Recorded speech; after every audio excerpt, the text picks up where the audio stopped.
Hello, maayong buntag o maayong malipayong adlaw sa tanan mga papang. Ani ana usab kita sa ako ang YouTube channel, Sam's Transformation. Ug kini nga video mga papang ako po nigi-upload sa ako ang FB page Sam Villanueva. Palihog na lang pod follow, like and share. So karong takna mga papang maghisgot kita kabahin sa kinabuhi ni Hesukristo. No? Kay matagadlaw-adlaw ako man nagipaambit kaninyo para malamdagan ang atong hunahuna ug makapamalandong kita sa atong sitwasyon matagadlaw-adlaw. Ibase nato usab sa kinabuhi ni Hesukristo. So karon takna mga papang atong pagahisgutan ang gitawag nga karnero, no? Karnero. So niadtong panahon na mga papang o niadtong higayuna adunay mga daghang mga kubrador sa buwis ug mga makasasala nga naminaw kang Hesukristo, no? Adtong panahona. Dayon ang mga Parisiyo o mga magtutudlo sa balaod mga papang nagbugal-bugal og miingon kinsa man kining tawhana o unsa man kining tawhana nakig huluhabilo man sa mga makasasala o kigsabay man sa mga makasasala. Dayon mingon si Jesus mga papang kanila,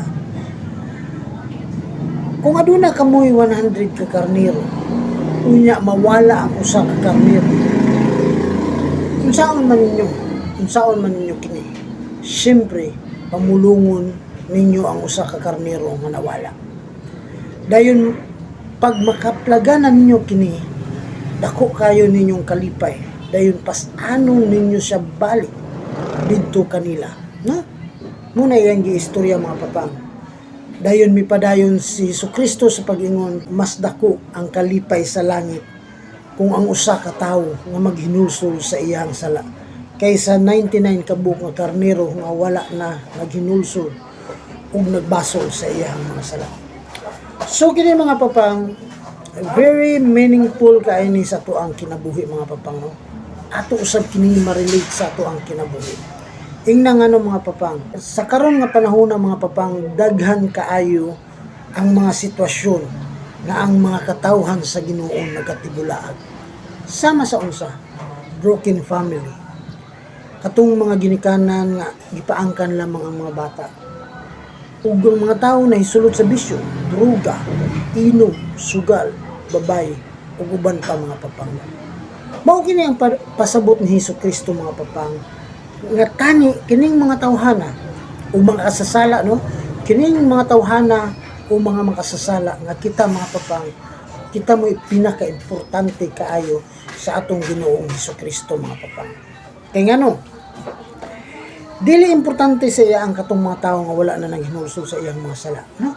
Ang importante sa iya nga kita nga maghinulsol sa atong mga sala nga mubalik kita kaniya mga papang. Mauna ang pasabot dito sa pasumbingay ni Hesukristo mga papang. Nga bisan pa kinsa ta sa atong kinabuhi, kinahanglan mubalik gayud ta kaniya ug maghinulsol mga papang. Kay dako kayo nga kalipay dito sa langit kung kita maghinulsol. Pero unsa man ang atong gibuhat mga papang, ang atong pamilya, mga broken family, katong mga paangkan, mga bisyos kinabuhi daghan kaayo, no?